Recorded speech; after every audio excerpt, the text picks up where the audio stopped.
Assalamualaikum warahmatullahi wabarakatuh. Apa khabar semua? Baik, hari ini kita akan sambung pelajaran kita sebelum ini, iaitu subjek ibadat. Hari ini kita sambung, iaitu ni daimul hadas. Apa itu maksud daimul hadas? Daimul hadas iaitu orang yang terkena penyakit hadas yang berterusan seperti kencing, tidak tus atau istihadah. Maksud kat sini, daimul hadas ni adalah satu penyakit yang mana seseorang itu diberi keistimewaan lah. Apabila seseorang itu terkena daimul hadas ini, dia akan berkaitan dengan wuduk dia dimaafkan. Contohnya, saya bagi contoh, kalau contohnya awak sedang awak tengah ambil semayang, berwuduk kan, tiba-tiba awak terkeluar sedikit air kencing terkena dekat pakaian awak. Itu adalah masalah orang yang mempunyai penyakit daimul hadas ini. Jadi cara penyelesaian dia, orang yang macam ni, dia kalau dia nak ambil wuduk, dia perlu bersihkan dulu. Contohnya dia kena buang air kecil dulu. Lepas tu dia kena sumbat sesuatu kain ataupun kapas pada kemaluan dia supaya air kencing tadi tidak terkena pada pakaian. Jadi setelah buat macam tu, terus ambil wuduk dan terus sembahyang. Jika mana apabila kalau ketika awak sedang sembahyang, dia tetap keluar juga, jadi solat awak masih sah lagi dan tidak batal sebab awak dalam keadaan daimul hadas. Itu contoh bagi masalah daimul hadas. Seterusnya, larangan semasa tiada wuduk.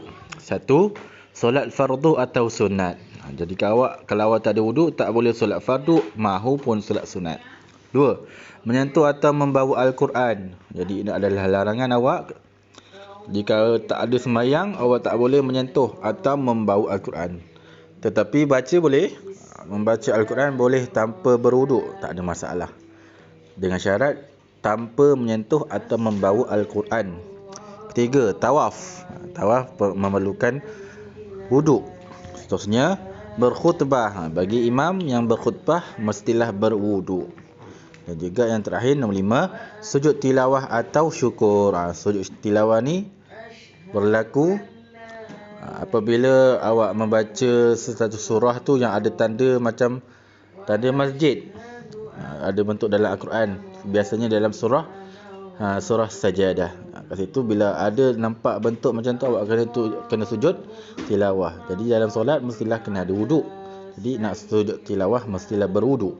Dan sujud syukur. Sujud syukur ni bila ada satu kenikmatan ataupun apa-apa yang berita menggembirakan, kita disunatkan sujud syukur. Jadi perlu mengambil air sembahyang juga. Seterusnya, doa selepas berwuduk. Okay, saya bacakan. Asyhadu an la ilaha illallah wahdahu la syarikalah wa asyhadu anna Muhammadan abduhu wa rasuluh. Allahumma ij'alni minat tawwabin waj'alni minal mutatahhirin waj'alni min ibadikas salihin. Jadi apabila awak selepas berwuduk, mestilah baca doa selepas wuduk ini. Jadi kat sini awak boleh nampak kalau kat sekolah awak nampak kat mana? Depan surau tu, atas tempat ambil semayang tu, bagi lelaki, kat situ ada bacaan doa selepas berwuduk. Seterusnya, kelebihan berwuduk. Yang pertama, mendapat perlindungan Allah. Jadi bila awak berwuduk ni, dapat perlindungan daripada Allah, iaitu daripada syaitan. 2. Merupakan ibadat yang mendapat ganjaran pahala. Berwuduk ni adalah juga satu ibadah. Bila awak berwuduk, awak tetap akan dapat pahala. Tidak semestinya awak berwuduk untuk sembahyang saja. Nak belajar boleh, nak pergi keluar rumah pun boleh, tak ada masalah bila awak berwuduk. 3. Orang yang berwuduk bermakna dirinya dalam keadaan bersih dan suci. Bila awak berwuduk ni, awak dah dalam keadaan yang bersih, suci ya. Sebab awak terhindar daripada hadas kecil. Dan 4, menghapuskan dosa-dosa kecil. Bila awak mengambil air semayang, setiap air yang jatuh daripada tubuh badan awak, gugurnya seperti gugurnya dosa-dosa kecil daripada anggota tubuh badan awak. Seterusnya, perkara-perkara yang makruh ketika mengambil wuduk. Yang pertama, makruhnya apa?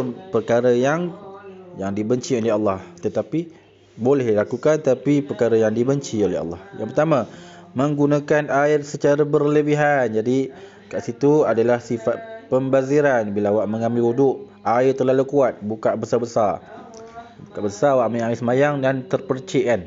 Jadi kat situ tidak perlu mengambil air yang terlalu banyak, hanya memerlukan air sedikit saja. Bahkan awak menggunakan 1 botol pun, itu dah sudah membadai. Sebab ada cara macam mana kita nak mengambil wuduk. Dalam 1 botol air mineral pun boleh. Nombor 2, membasuh anggota wuduk lebih 3 kali. Itu adalah makruh. Wajib bagi